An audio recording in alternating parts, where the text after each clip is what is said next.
Leviticus 26, verse 3. If you follow my decrees and are careful to obey my commands, I will send you rain in its season, and the ground will yield its crops and trees their fruit. Your threshing will continue until grape harvest, and the grape harvest will continue until planting. And you will eat all the food you want and live in safety in your land. Jumping down to verse 9. I will look on you with favor and make your fruit and make you fruitful and increase your numbers. And I will keep my covenant with you. You will still be eating last year's harvest when you will have to move it out to make room for the new. I will put my dwelling place among you, and I will not abhor you. I will walk among you and be your God, and you will be my people. That phrase, you will still be eating last year's harvest when you will have to move it out and make room for the new. That reminds me of me cleaning out my fridge after I go to the grocery store. And we should consider that a blessing. We take it for granted. It is definitely a blessing from the Lord. Some ponderings I had while reading the scriptures. Welcome back to Christ in Capital, the show that wants to encourage you to love God, love neighbor, and build something. I'm the host, Dustin Johnson, and this episode is going to be awesome. My guest is someone I've wanted to get on the podcast for a while because I think our fields of study, maybe fields of expertise, sort of, are kind of in line with each other. And I think it plays really well into the Christ in Capital theme. Before we do that, go and like and subscribe to the podcast, Spotify, Apple iTunes, YouTube, Podbean. We are now on iHeartRadio, if you want to do that, which interesting thing, iHeartRadio now has, I think, the most podcast listens, more than Apple and Spotify. Interesting. I did not know that. Also on the website, we've got t-shirts. If you can't see, here's one with the man, the myth, the legend, Thomas Sowell. You can't really see it on the Zoom. But anyways, go and check that out. Size up. Size up. So if you normally get a medium, get a large. Anyways, go get plugged in. You know, I think the podcast is really going to be a blessing to a lot of people, especially those of us who are in the business of starting your own business, you know, making money, doing that sort of thing. I think the guest today is really going to help us start thinking about our businesses and getting them off the ground. I wanted to start the episode by doing a brief little overview of an article I read from Reason Magazine. Recently, it was about the pandemic and the start of new businesses that happened during 2020. And basically, the article was saying during Q3 of 2020, the IRS reported that there was 1,500,000 new businesses that filed applications, you know, in Q3 of 2020. And that's up from what is normally quarterly an $800,000 number. Okay. Or $800,000 application number. So almost doubled in just Q3 of 2020.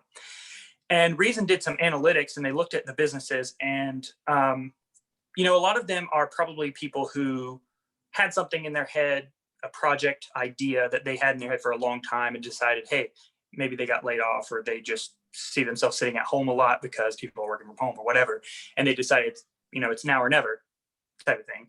So some of it is that, but the IRS also predicts that a huge portion of these are actually what they call, what do they call them?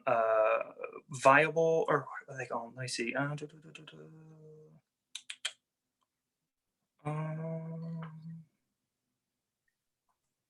Where's my note? What in the world?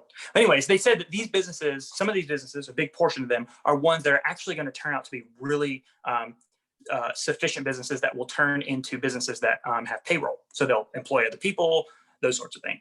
And so I'm sitting there thinking about that, and I'm like, I think some people that are listening to this podcast probably fall into that category. And so let's talk about it. Let's talk about how we go about taking our side businesses or our hobby or whatever, getting it out there, branding it, messaging, all of that sort of stuff. So I brought on my guest, Nick Robertson, who is the mastermind behind Wild Eyed Creative Co. So welcome to the show, Nick. Awesome. It's so good to be here. Can you just give everyone a brief overview? What do you do? What do you do? Who are you? That sort of thing.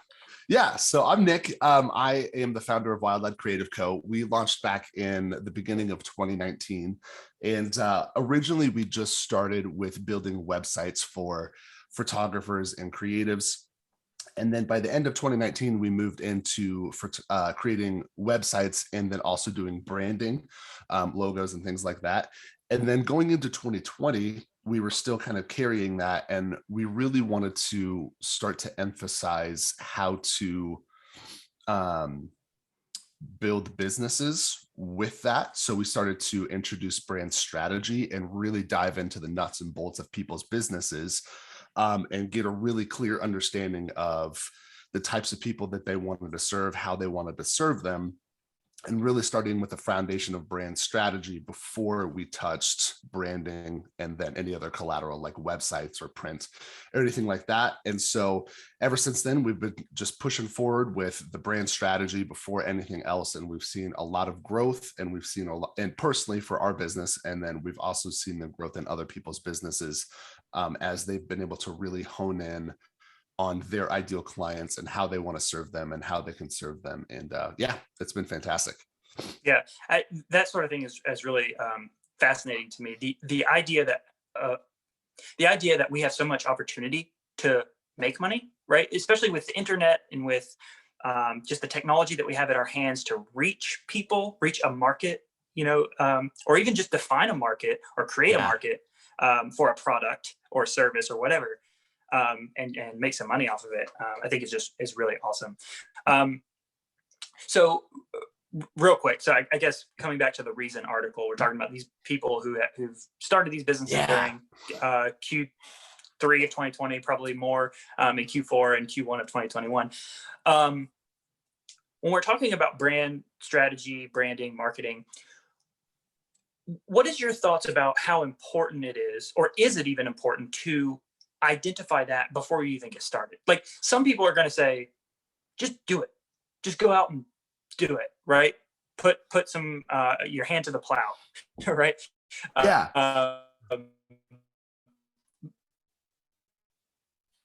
But in which maybe you need to start thinking about how of the brand and all that stuff. What are your thoughts around that whole thing? Yeah, absolutely. So I'm definitely very much about, like, yes, go start, get your hand to the plow, get out there. But the way that we kind of look at it is there's advertising and there's marketing, and the difference between the two is really, marketing is taking the customer and putting them first, understanding their wants and needs, their pain points, things like that, and taking those into consideration. And then you create something that fills that void, fixes that need, or eases that pain point. Advertising, on the other hand, and we're all super familiar with this, is when you just create a product and then you just go shove it out in front of people. And at that point, you're just playing a numbers game. And a really good example of this that we've all had to deal with is when we get that phone call and there's that little bit of silence, and then you hear, "We've been trying to reach you about your car's extended warranty."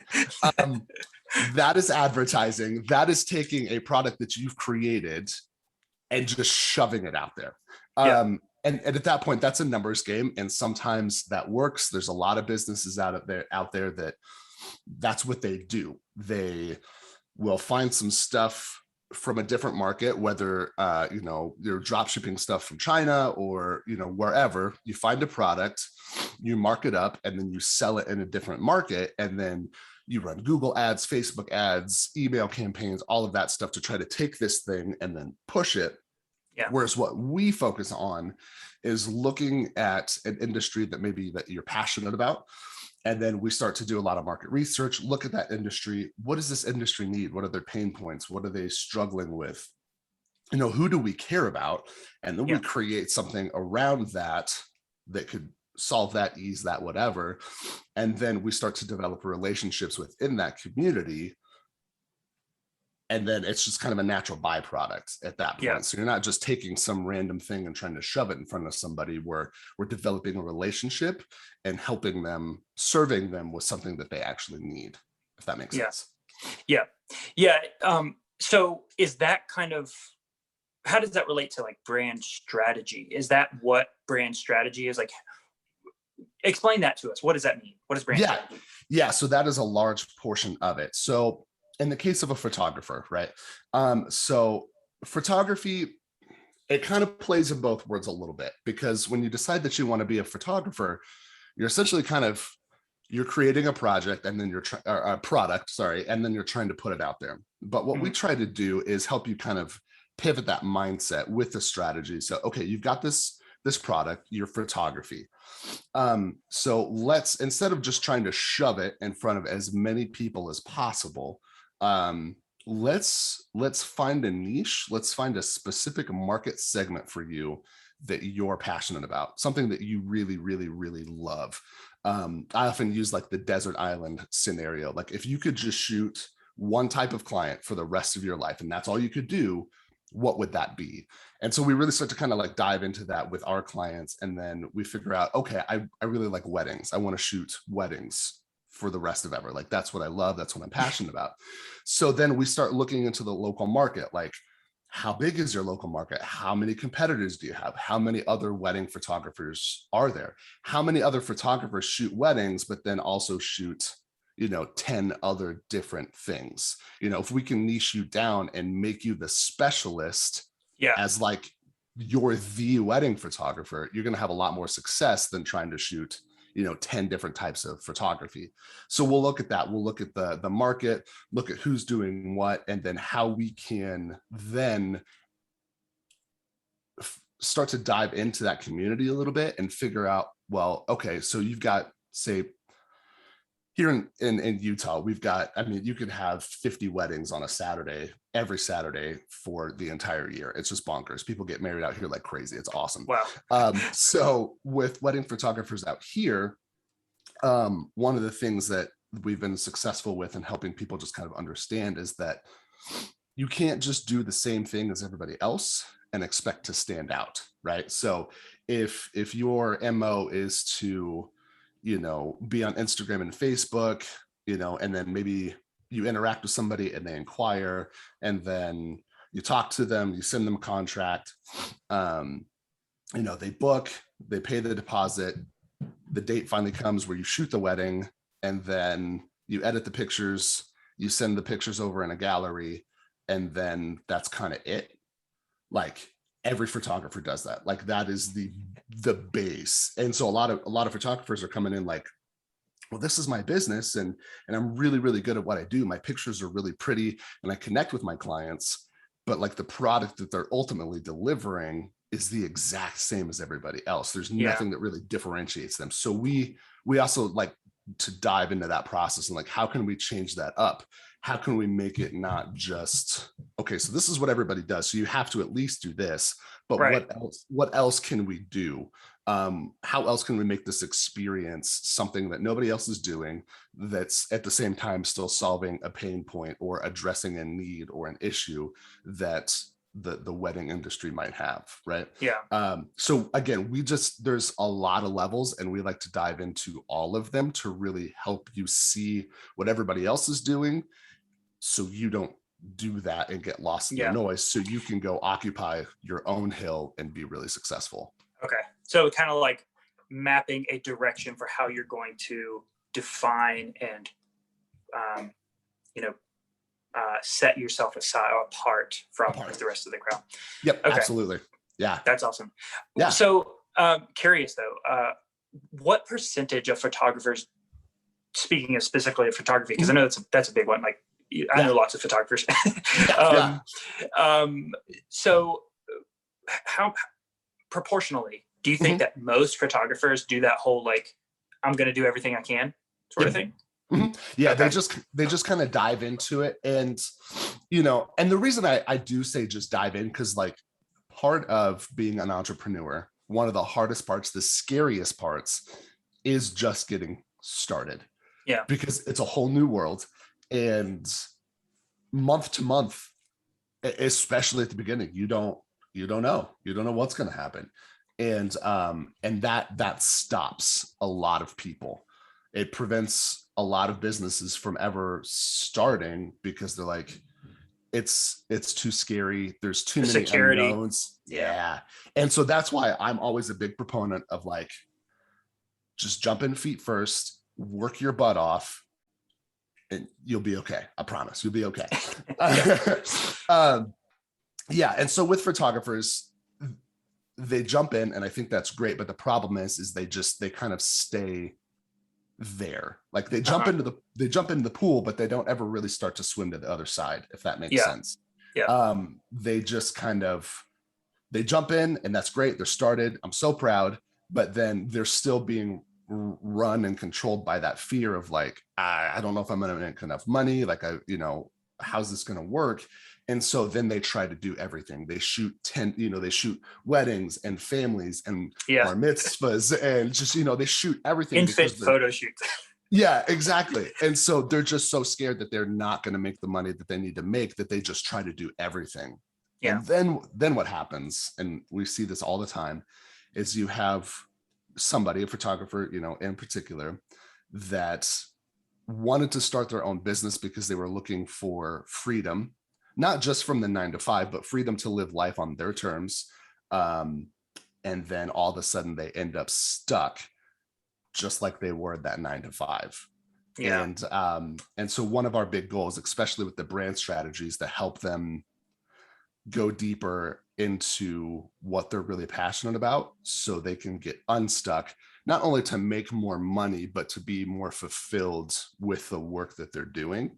Yeah. So. Yeah. When we're talking about niching, I've been thinking about this for a while. So first of all, it's important to do that because you've got to set yourself apart from the rest of everyone else, right? There are some online businesses that I've seen start up that I think that maybe you need to think about it a little bit differently. Like for instance, there's this whole push for online, or what they call them, virtual assistants, where the good thing would be for you to know everything, right? You want to be able to know everything, but you can still, from a client perspective, niche down and say, hey, look, my skill set is wide in this area, business, whatever, marketing, or maybe it's more of a graphic kind of job or entrepreneurial endeavor where you need to know like Photoshop and web design, all this stuff. So you think about it like that. Yes, you can know a ton of things in a specific area, or at least communicating your expertise to a specific market. But then I wanted to kind of like segue into your expertise, your background, because I know that you had a photography business and you were really successful at it. But you picked up web design.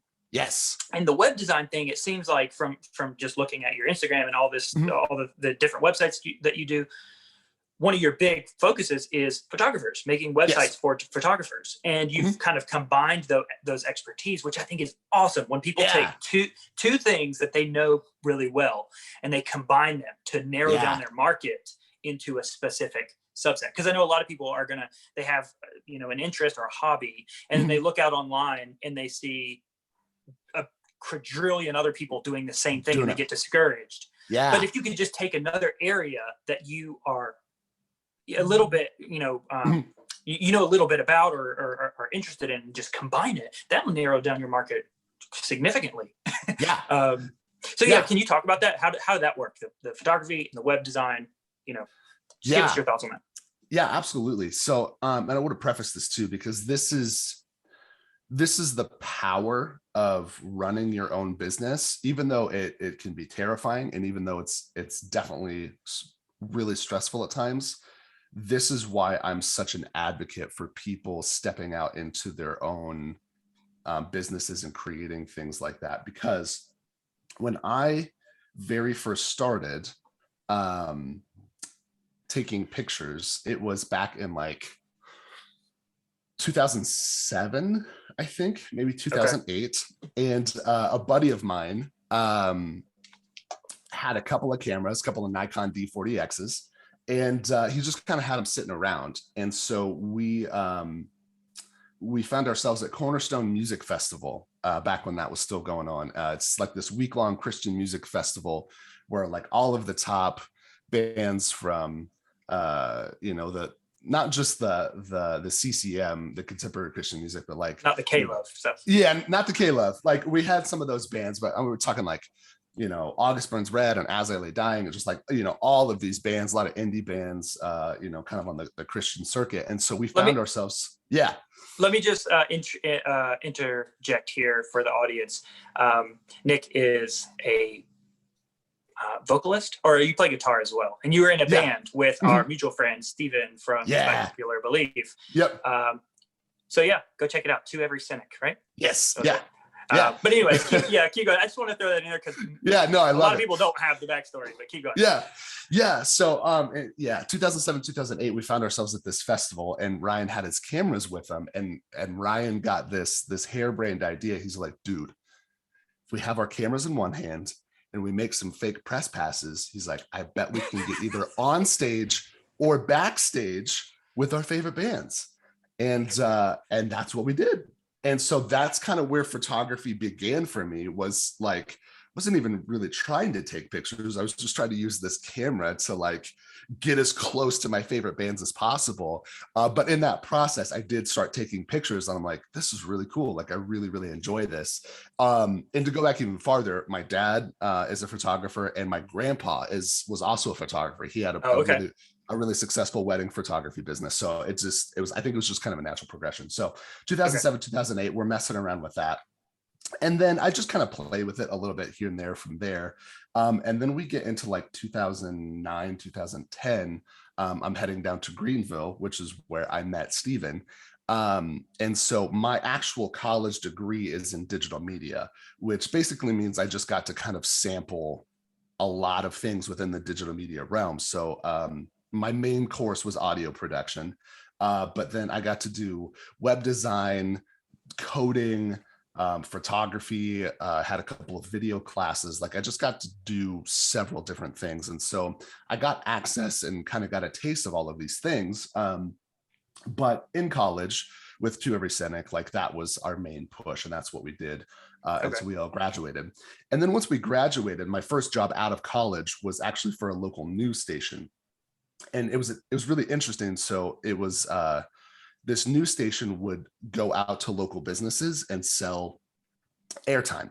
So they could buy like a 10-second, a 30-second, 60-second, or 90-second spot on the air. And then if they purchased that spot, then we would actually just go shoot a commercial for them.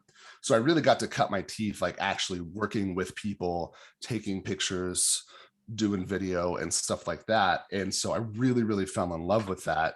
Did that for a couple of years, transitioned from that to working for a church for a little bit. And then after the church, I was just like, man, like I love photography. I love people.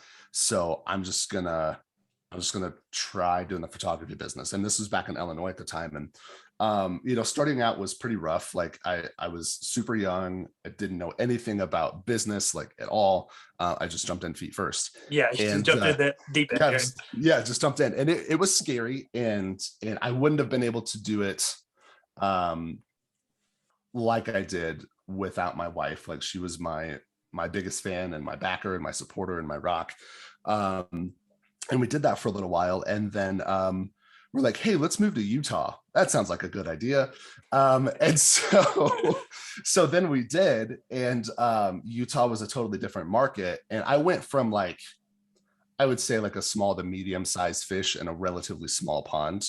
The town that I grew up in wasn't all that big, and there were some photographers and there were some really good ones, but there wasn't a lot to, and I think Quincy was like 40,000 people, 45,000 people. Like it just wasn't that big compared to moving out to Utah, where now I'm a very tiny fish in a very large pond, because there's like 3 million plus here in the valley. And and so it took me a while to be able to build back up to where I made enough money to where it was something I could do full time. Again, you gotta jump in, and you gotta network and build up the reputation, build up the brand, and it took a while, and it was a long process, but eventually I finally got it built back up, made some awesome connections, made amazing friends, and was doing that for a while. And then kind of what happened was my wife got pregnant. I was doing photography, and then I was just like, this is great, but especially with weddings, you're gone a lot, especially on the weekends. Usually you're gone pretty much the whole weekend. And I was just like, Yeah. I can't, when my daughter gets here, like I can't be gone all the time. I just can't do Yeah. that. Yeah. And so, and I also wanted something a little bit more stable, because a lot of times with business, especially when you're first starting off and kind of getting a handle on things, you're going to have feast and famine cycles. You'll have 2 months in a row where you'll make like 10, 15 grand. And then you're going to have 3 or 4 months where you don't make anything. Like that's pretty common when you're first starting out. Okay. And that's, I was still kind of on the tail end of that. It was a little bit more level, but I was still kind of on the tail end of that. And I was just like, I can't be gone, and I need something more stable for when my daughter gets here.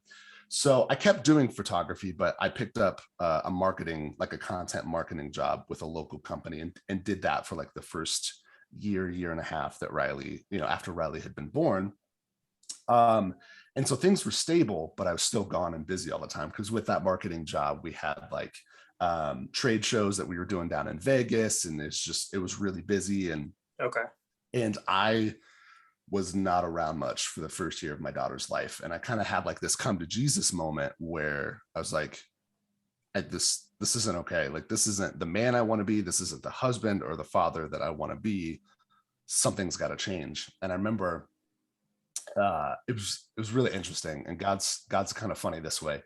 So I'd been doing photography and the marketing job simultaneously, and that was part of what kept me so busy. Was even though I was working 9 to 5 through the week, there were still a lot of weekends I was gone shooting weddings and stuff like that. Yeah. And balancing the two, my marketing job had kind of slipped a little bit.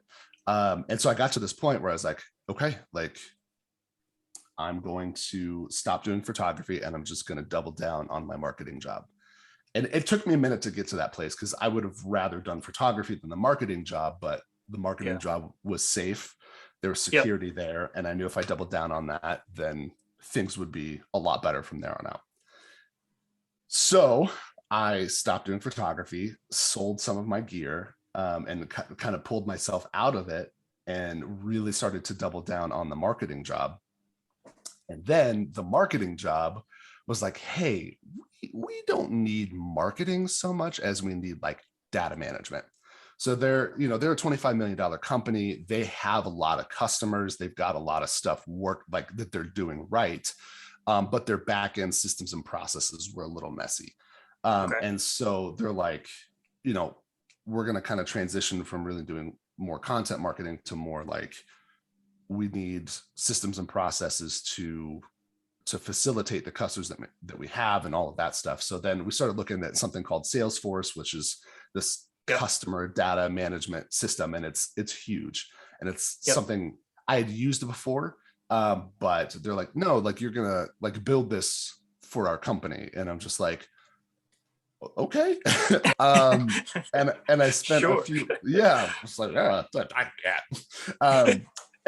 And so I spent a few months doing that. We made a little headway, but it became pretty apparent pretty fast that like I was just so far out of my depths with that it wasn't working for me. Like, I was crazy stressed out, and it wasn't working for them, because they weren't getting what they needed. And so very graciously, they were super amazing, and we parted ways knowing that it just wasn't working. And they gave me a very generous severance, and kind of sent me on my way. And then that's kind of where I got to this point where I was like, okay, I have to make a decision. I feel like I would like to do photography again, but again, I don't want to be gone. So I'm like, God, what am I going to do? So I actually went to my pastor, who's also a very good friend of mine, Pastor Dan. And he's like, I'm going to give you some advice that you're probably not going to hear from a lot of people. And he's like, I want you to take the next 4 weeks. It's like, I don't want you to do anything. And I was like, oh, what? I just lost my job. Like, I got to go to Home Depot, or I got to, I'm like frantic, right? Just like, I got to do something, right? I got a wife and a kid at home I got to take care of. And he's like, you got a severance, right? I'm like, yeah, pretty good one. He's like, okay, take 4 weeks and don't do anything. Wow, Like, you get a spiritual mandate to take vacation. yeah, Yes. it was super weird. Do And not he was, disobey the Lord. yeah, exactly. And he's like, the reason I don't want you to do anything is because he's like, I want you to get your head on straight. He's like, if you just go to Home Depot and start working, you're gonna get stuck in this rabbit hole that he's like, I don't know if you'll get out of. I Yeah. was like, okay. So I did that. I took 4 weeks. I relaxed. I spent time with the family, and I just kind of got my head on straight. And at the end of that 4 weeks, I'm like, this has been awesome. But now what? And so I really started to look at photography again. I was like, maybe I should pick this back up. And then it just didn't sit right. I was like, I can't be gone, and it just didn't feel right. And so I'm like, well, what else can I do? What other skill sets do I have that maybe I could monetize and try to do that before I just go run into, a quick fix part-time job kind of thing. Yeah. And so I pulled the gym from the office, and I sat down with a piece of paper and made a pros con list, essentially, of like, these are my skill sets. This is what I can do. This is why I should do it, or this is why I shouldn't do it. And in that list was web design. So when I started my photography business, I built my own website. I really enjoyed the process, learned a lot, and I'd done a couple small websites for friends, just kind of on the side for fun. And I was like, Yeah. I wonder if I could do that. So I kind of sat on that for a few days, and then I ended up reaching out to a bunch of my contacts that I'd made through the photography industry, and I was like, hey, what's your website situation look like? Like, I'm just trying to get a general idea of like, is this a problem that photographers have? And I got an astounding yes from everybody. Really? Even people that had websites that were done for them that were pretty decent. They're like, I need help with this, or I need to update this, and it's just a nightmare. And so after about a week, I'm like, okay, like I might have something here. And so I was talking to Pastor Dan again. I was just kind of praying about it. And I was like, okay, I'm going to give myself 4 weeks. It's like, I'm going to push this. I'm going to reach out to contacts. I'm not going to charge very much, but I'm just going to see in the next 4 weeks, can I make enough money to survive? And so I just kind of started down that road, and I got to the end of that 4 weeks. And sure enough, I had made more than what I did at my marketing job.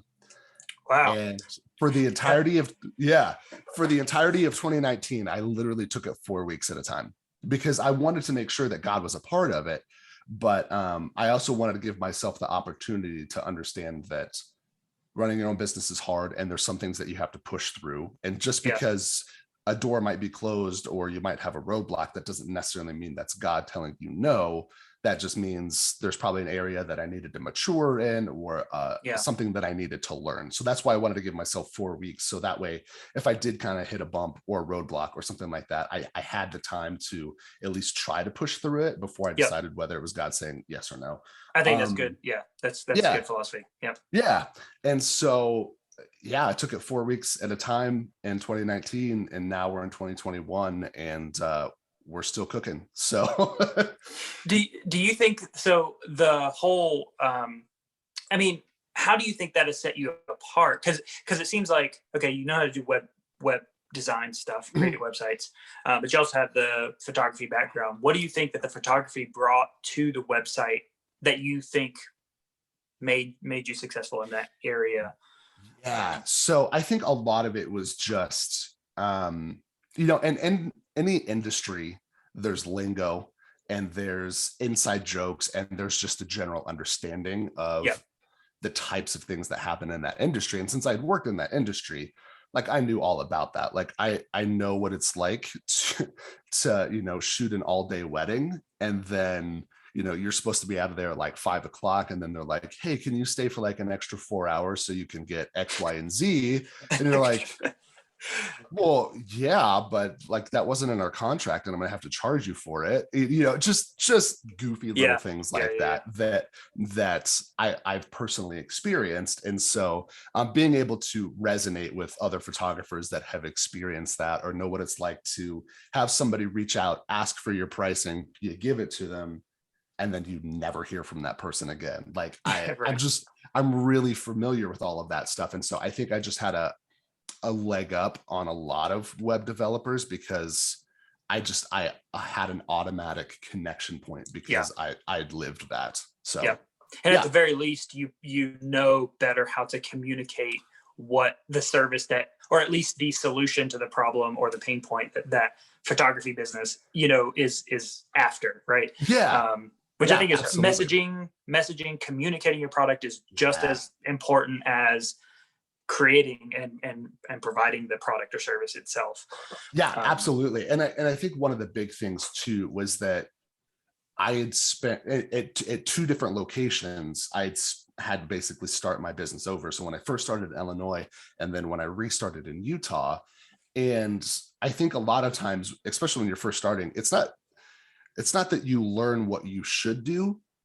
You just learn about a lot of stuff you shouldn't do. And so I was able to take a lot of those things. And when I'm talking to these photographers and we're talking about their websites and all of that stuff, they're like, yeah, I only charge like $150 for a shoot.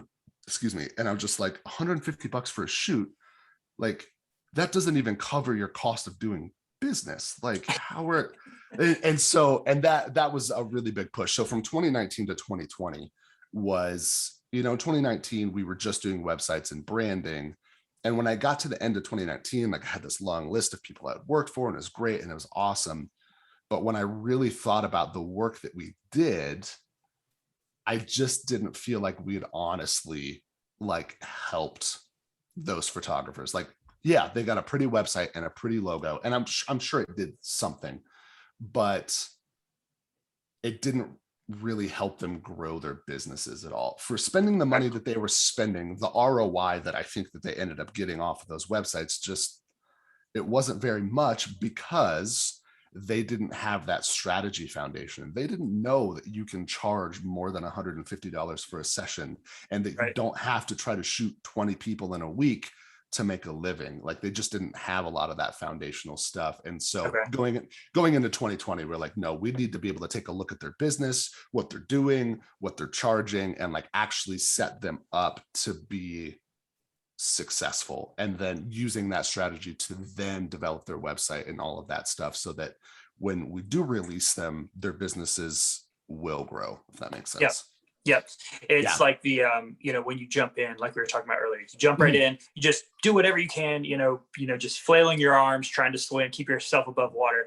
But then what we're talking about with what you do with Wild Eyed Creative Co. is learning how to get those strokes, swimming efficiently, learning your environment, all that type of stuff. One thing that I wanted to ask you about, so when we're talking about the Reason magazine or the Reason article and all the people that have started businesses, presumably these are like informational businesses, online, that sort of thing. I'm just assuming that that's the case. It would make sense. How would you coach someone or tell someone in that audience how they should approach identifying their audience or their market, right? Because some of these people, I'm sure, are hobbyists who just think, hey, I'm gonna let's say they're like guitar lesson teachers or something, and they just say, hey, I'm gonna try to find a music website and start posting on a music website or something, right? But what are some tactics that you think are good for people to start identifying their audience? Yeah, absolutely. So the first thing, and probably the hardest thing in identifying an audience, is really making a decision on what you're passionate about.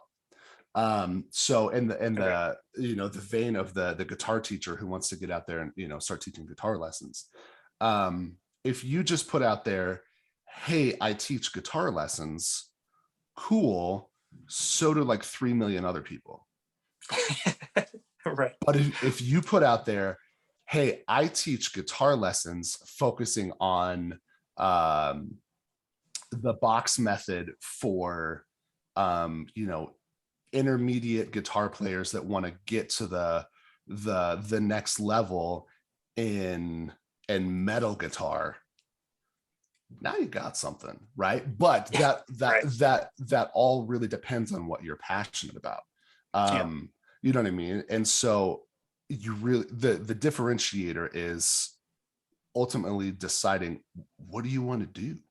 And I think that people have a really hard time with that, because our public education system and just, I think our culture at large tells us to just fall in line, and you can't be a musician. That's not a real job. You can't be an artist because you'll starve. Like, we've been conditioned Right. from school, from our parents, from TV and movies that like that you can't chase that stuff. And so Yeah. we never really spend a lot of time thinking about like, if I could do this, what would be my perfect scenario? Like, what would I honestly love to do? And so then we're like, hey, I'm going to start a business, but we've still got this hiccup of like, well, I want to do guitar lessons, but I don't want to let myself go too far. Like, I can't be, Yeah. you know what I mean? And so Yeah. you have to be bold in what it is that you love. And once you really double down on that, then you can start to figure out, well, this is what I love. Who does this serve? So I'm really good at teaching guitar for people that are kind of at that intermediate level that want to learn the box method so they can learn how to navigate their fretboard better, because they're metal guitarists that want to learn how to do better solos. Like, you just kind of gotta, so this is what you love, this is what you're good at, this is who it can serve, and then you just have to start finding those communities. You just got to go do research, hop on Facebook, Instagram, just go to Google and like find forums. If you're a guitar player, ultimateguitar.com, where you can get like tabs. They've got forums and communities, and you just start going and being a part of these communities and just start providing value. One of the things that I did when I first started was I went to a lot of these photographer Facebook communities that I was already a part of. And I just started scrolling through and looking for people that were asking questions about websites. On a lot of these, they're like, I'm looking to build a website, and I'm looking at these 3 platforms. I'm looking at Showit or Squarespace or Wix. Which one should I use? And instead of being like, hey, I'm a web designer, pay me to do your website. Again, we've been trying to reach you about your car's extended warranty. Right. Nobody wants that. Just show up and provide value. So I would hop on there and be like, I'm looking at these 3. And I'd be like, I personally like Squarespace for XYZ. It makes it really easy for these reasons and yada, yada, yada. And I just leave it at that.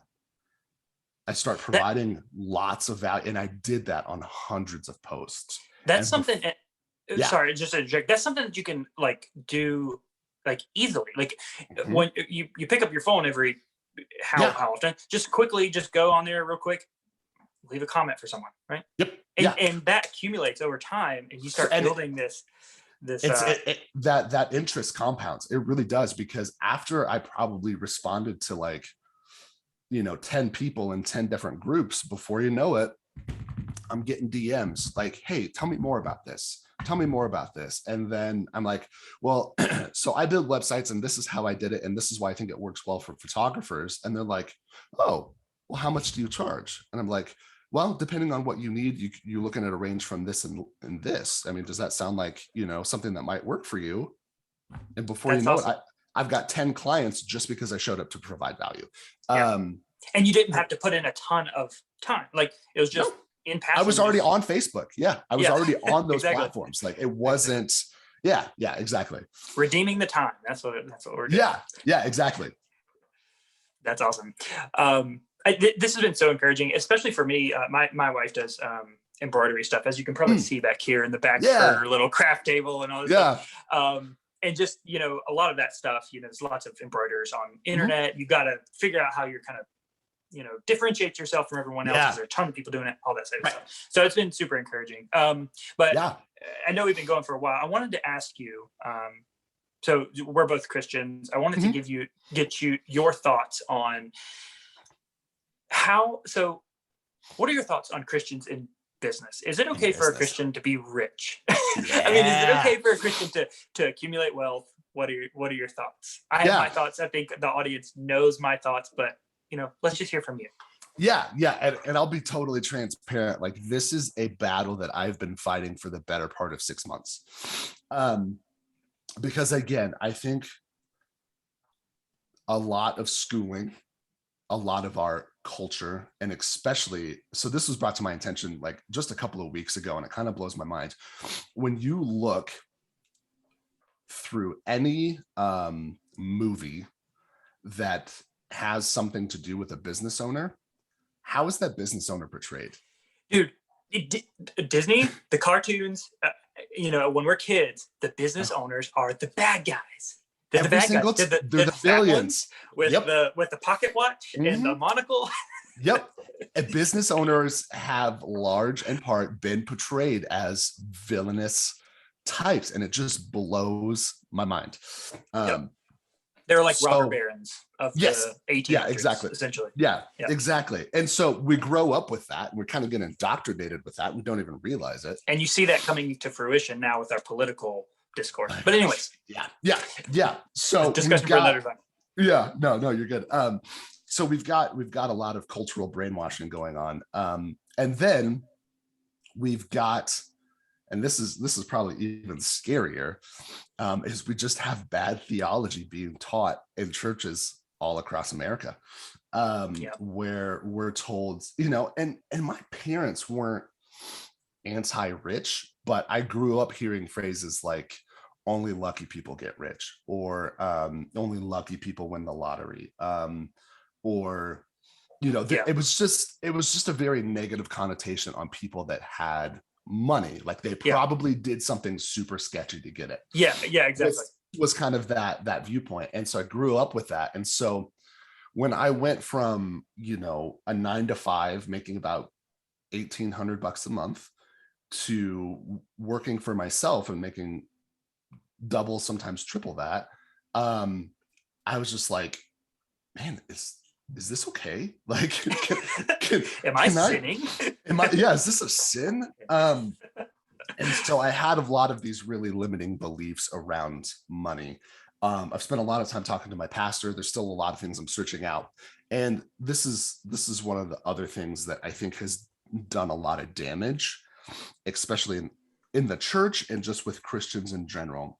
So the influx and just this overwhelming amount of new age that has just attached itself to money and business is just bonkers. Like, I had no idea. And in case you're not sure, like what New Age is, the New Age teachings and the New Age beliefs, it started a long time ago, like what was it, back in like the 60s or 70s or something like that. And it was like this melding of Eastern philosophy, and they're trying to like put a lot of these Christian terms and attach Bible verses to this stuff, and it's not biblical.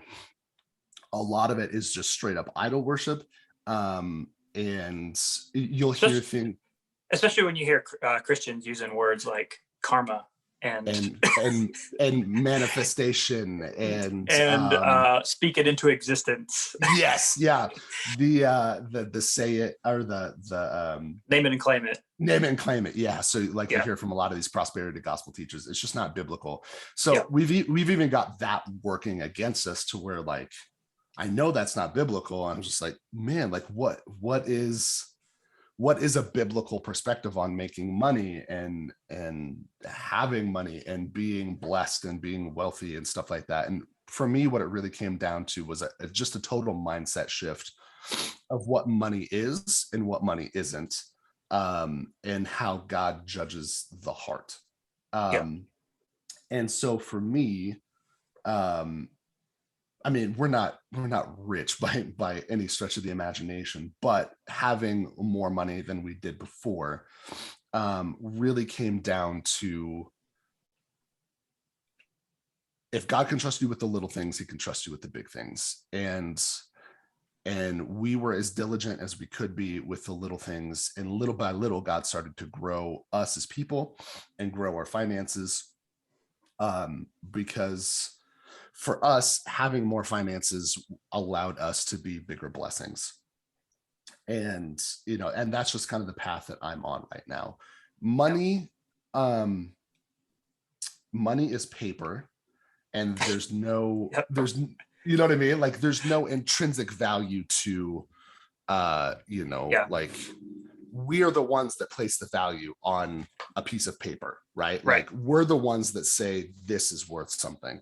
Yeah. This in and of itself is just like, there's nothing spiritual about that. You know what I Right. mean? So, and so it's the mindset of God's provision and God's blessing. Yes. And you're not a bad person if you make lots of money, or if you're trying to grow a business, or it really just comes down to your perspective and your relationship with God.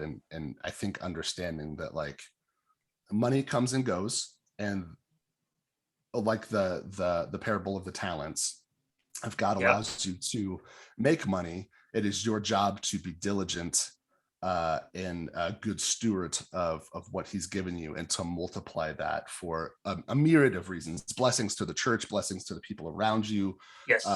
just God's glory in general.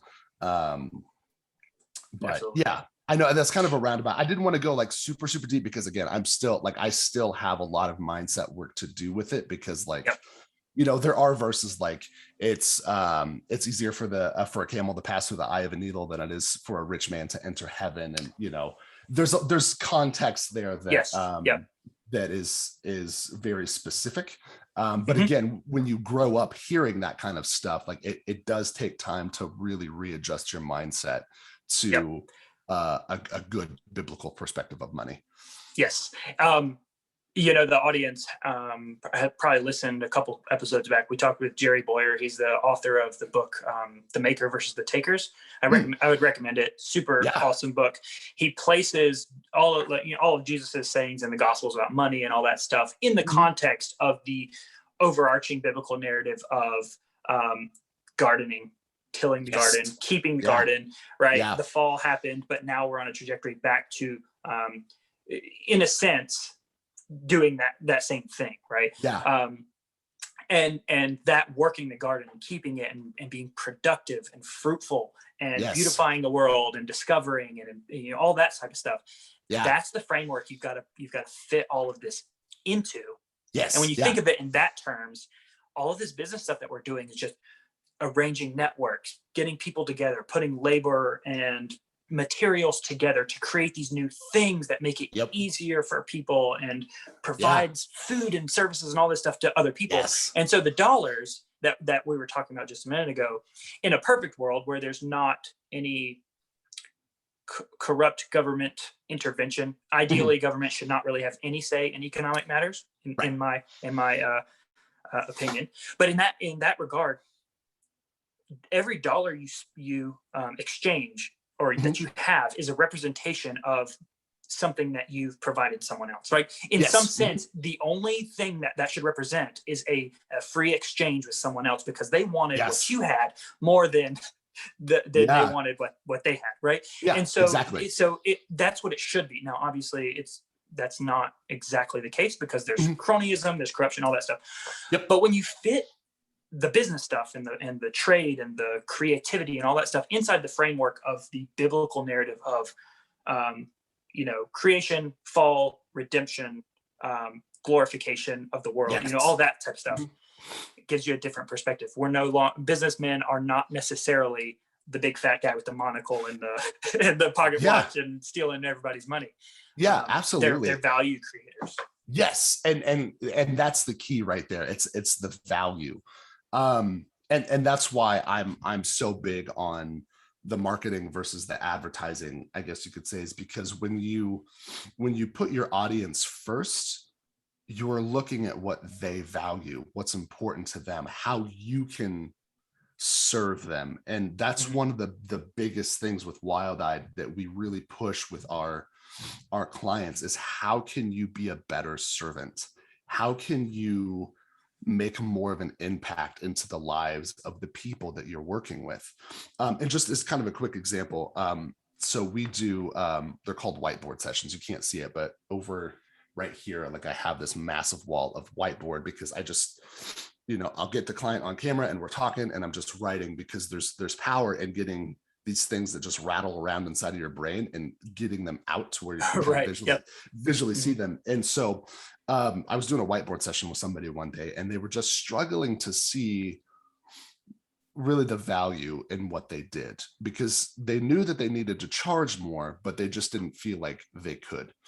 And so we just started asking a bunch of questions, and I proposed a question to them like this. I was like, okay, you're a family photographer. You love families. You grew up in a big family that was really important to you, that really shaped your future.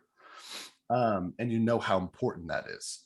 So if you're a family photographer and you're specifically working with families, how can you take that, your experiences, your knowledge of just how wonderful and amazing and awesome family is, and share that with somebody that might be struggling with their family? This mom might have just booked this family session, and so you're like, cool, I have another client. But in reality, that mom is literally grasping at the last straw to try to save her family. And so she's like, I'm going to book a photo session so we can all get together and have these pretty pictures taken, and in that mom's mind, this is like a last straw to try to save that family. And now she's coming to you. The situation is being presented to you, somebody that specializes in families, because you know how important that is. And that is a message that you want to share with people. Now you can serve that person beyond just photography. It's not about photography. Like, photography is just a medium for you to be able to serve and to share and to love people.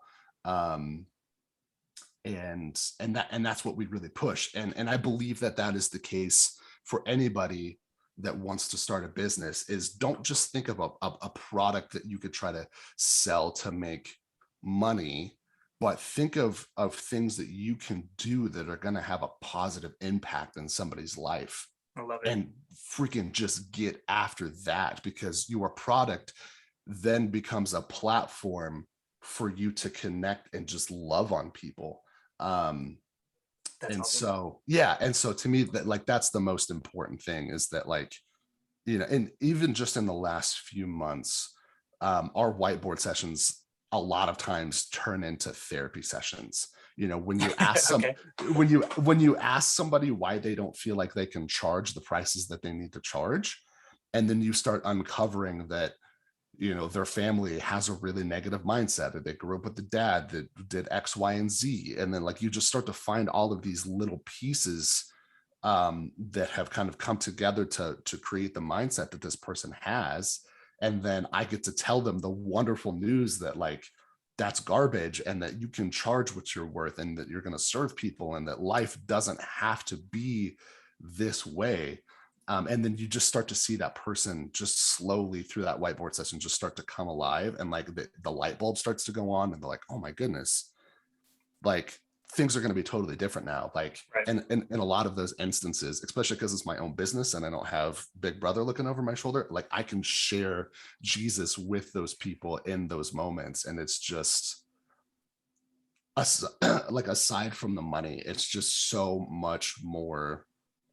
Being an entrepreneur and a business owner, I think, so much more in line biblically with God's plan for us than wasting away in a cubicle, pumping out phone calls again for a product that people don't really want. Yeah. Not just going into college and picking a template for the path that you want and just saying, hey, let me do whatever I can to follow this path that everyone else is doing. Yeah. Being creative. Yeah. I love it, man. Yeah. So encouraging. Where can people get you if they want to get in touch with you? If they've decided, I've got this idea, I'm going to go for it, I'm going to jump in, but I want Nick's help. Yeah, absolutely. Yeah. So we're on Instagram at, it's wild.eye.creativeco on Instagram. And then we have our website, which is wildeyeCreativeco.com. And then our email is just contact@wildeyeCreativeco.com. So you can get a hold of us there. And then we offer free consultation calls, because sometimes people just aren't ready yet. Sometimes they need to kind of test the waters or really spend a little bit more time thinking about what they want to take to market. So we offer free consultation calls just to be like, hey, what's your idea? What are you thinking? Where do you want to go? What do you want to do? And use that as a way to see if we're a good fit for what they're wanting to do. Oh, that's awesome. That's really cool. Awesome. Well, I'm going to link all that stuff in the show notes. Everyone can take a look at the notes, get in touch with you, all that sort of stuff. Like I said, go check out To Every Cynic. It may not be everyone's, preferred taste. I know it's kind of down the same line as kind of my music taste. But anyways, get in touch with Nick in all these different areas. So absolutely. Thanks everyone. Go like and subscribe to the podcast. Like I said, go buy a t-shirt. Get plugged in. How do I end these things? Oh yeah. Love God, love neighbor, build something. That's Talk right. to you guys later.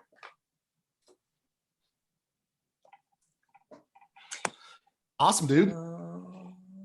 How do I